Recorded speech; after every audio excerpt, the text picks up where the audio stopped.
O que você acha de SARMs, Dudu? Ixi. Eita, eu tava esperando essa. Moduladores seletivos do receptor androgênico, né? Então, os SARMs, eles são substâncias basicamente que imitam os efeitos do esteroide E a ideia, né, quando se criou SARMs era o seguinte: quando a gente tem o esteroide, a gente gostaria que tivesse só o efeito anabólico, né? Só no músculo, mas ele não tem ação só no músculo, tem ação em tudo, né? Causa crescimento da barba, os pelos no corpo, causa acne, causa queda de cabelo, né? Né? Então, O Donato tá de boa, né, Donato? Tranquilo, tô Donato tá A sobrando galera cabelo, tá falando que o Donato parece o Sérgio Moro da bolado. É mesmo, você Natural. lembra o Sérgio Moro bolado. Tenho cabelo, não sou bolado. Então, E aí, então você tem os efeitos androgênicos e efeitos anabólicos. E isso é da natureza da testosterona causar esses efeitos, né?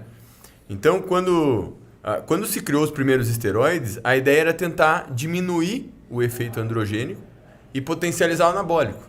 Então, por isso que existem alguns esteroides que são menos androgênicos, né? E são mais anabólicos. Mas a gente sempre tem efeito androgênico junto. Então, quando a gente pega uma mulher ali, a gente vê, por exemplo, que testosterona é mais androgênica, é mais virilizante que uma oxandrolona. Mas a gente tem um menor efeito androgênico. Mas a gente sempre tem. Então, quando tem esteroide, você vai ter esses efeitos colaterais. Vai ter acne, pode ter queda de cabelo, pode ter uma série de efeitos, hipertrofia do clitóris, enfim.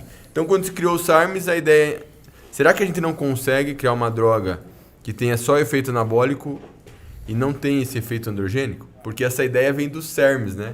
Como o tamoxifeno e o clomifeno. sim. Que eles são moduladores do receptor de estrogênio. E o tamoxifeno, ele tem uma ação que na mama ele bloqueia a ação do estrogênio. Então isso é bom pro câncer de mama, pra ginecomastia, né? Mas Só que ele atua só ali. Isso, mas no osso, não, ele atua nos outros tecidos, só que tem um detalhe. No osso, a gente sabe que o estrogênio é bom pro osso. E se o tamoxifeno bloqueasse a ação do estrogênio no osso, a mulher ia tratar câncer de mama, mas ia ter osteoporose. Então o legal, a maravilha do tamoxifeno é que ele bloqueia a ação do estrogênio na mama. E no osso, ele tem uma ação agonista. Ele liga no receptor como se fosse estrogênio. Maravilhoso, porque Caramba. ele não... Então você tem uma droga que, por isso que chama modulador seletivo e não simplesmente bloqueador do estrogênio. Porque ele não bloqueia o estrogênio em todos os tecidos, né? E aí, quando se criou o SARMs, a ideia era tentar fazer algo parecido. Algo que no tecido muscular e no tecido ósseo fosse anabólico, porque a gente deseja isso. Porque a gente pode tratar uma pessoa que tem perda de massa muscular, uma pessoa que tem osteoporose. Mas, se você vai ter uma mulher, por exemplo, você vai querer dar esteroide para tratar osteoporose, infelizmente vem o efeito androgênico junto e causa virilização. E aí a ideia do SARMs era você ter uma droga que só tivesse ação anabólica no músculo e no osso, e em outros tecidos, como o clitóris, a próstata, ela não fosse androgênica, ou fosse muito fracamente. Infelizmente, os SARMs que a gente tem hoje, eles têm ação anabólica, só que ela não é tão potente como a dos esteroides, e elas têm menos ação androgênica que os esteroides. Então, beleza. Só que elas ainda têm ação androgênica. Então, o que acontece? Os SARMs, num contexto geral, eles são inferiores em efeito anabólico aos esteroides. São bem inferiores. Se você comparar os estudos com testosterona e SARMs, você vê uma diferença muito grande. Não tem comparação, né? Não tem comparação. E se você quiser usar SARMs em uma dose alta para tentar aumentar o anabolismo, você acaba aumentando o efeito androgênico, que é onde ele teria uma suposta vantagem de ser menos androgênico. Então, o que acontece? Os estudos com SARMs que a gente vê é dose bem baixa. E aí mostra que tem quase nenhum colateral, mas é ganho de massa magra de 1,5 kg no máximo. E a galera tá usando o SARM aí em dose 10 vezes, 20 vezes maior que a dos estudos. E aí sim tem colateral, porque os estudos não investigaram essas doses aí que a galera tá usando de 10 mg, 20 mg de ostarine, ligandrol. Sim. O que nós podemos, assim, em resumo dizer, né, Dudu, é o seguinte, que para os homens é pouco resultado para um custo muito alto. Isso. E para algum tipo de efeito colateral ainda admissível. Para as mulheres, talvez um pouco melhor. Por quê? Porque apesar de poucos resultados, os efeitos adversos também são menores. Isso. E acaba nisso sendo muito substancial para a mulher. Porque esteroide para a mulher é muito colateral, né? Se comparado mas ao homem. aí você fala assim, tudo é questão de dose também. A questão é que a gente vê a mulherada achando que tomar 20 mg de oxandrolona é baixo, e não é baixo para mulher 20 mg.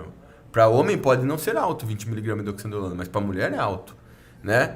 Então a mulherada hoje é mal acostumada, elas acham que 20, 30 mg de ox é um ciclo tranquilo, e não é. Para uma mulher, 70 miligramas por semana de qualquer hormônio esteroide já é bastante coisa, né? Sim, principalmente, 70 miligramas semana. principalmente que depende do grau de... Tem alguns esteroides que são mais androgênicos que outros, né? Por Exato. exemplo, a testosterona, 70 miligramas por semana para uma mulher é uma pancada. É uma pancada, cara. Porque imagina que isso é uma quantidade que ela está tomando ali que...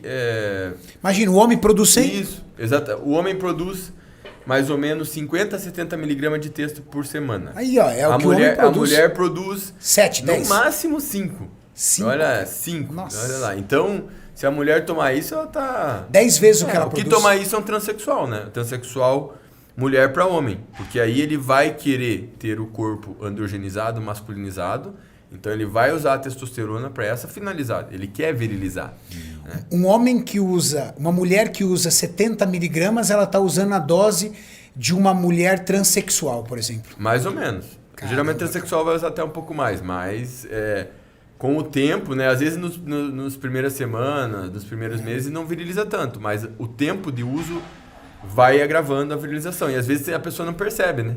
E é através dos hormônios, principalmente da testosterona, que uma mulher se torna um homem transexual, né? Sim, sim. É a testosterona. Por exemplo, a gente vê o exemplo da... É o uso de testosterona, basicamente. Por exemplo, a Tami. Ela hoje, você olha, ela é um homem. O Tami.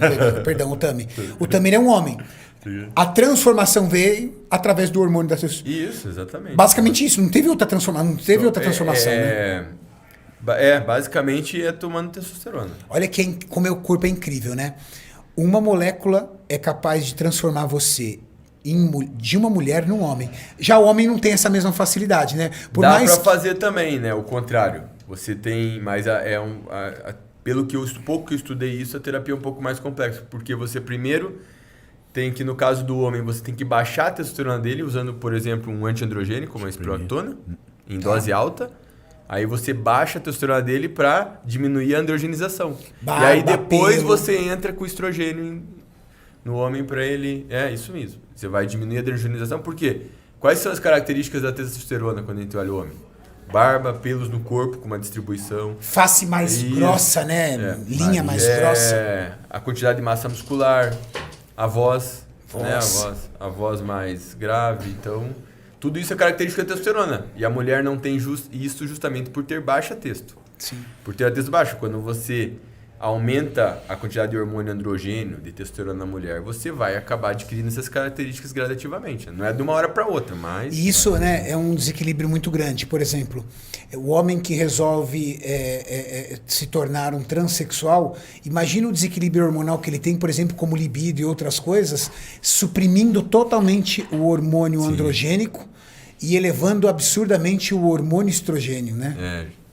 Eu não conheço os detalhes assim, mas... No começo, com certeza, gera uma série ali de problemas, de colaterais, né, em decorrência disso.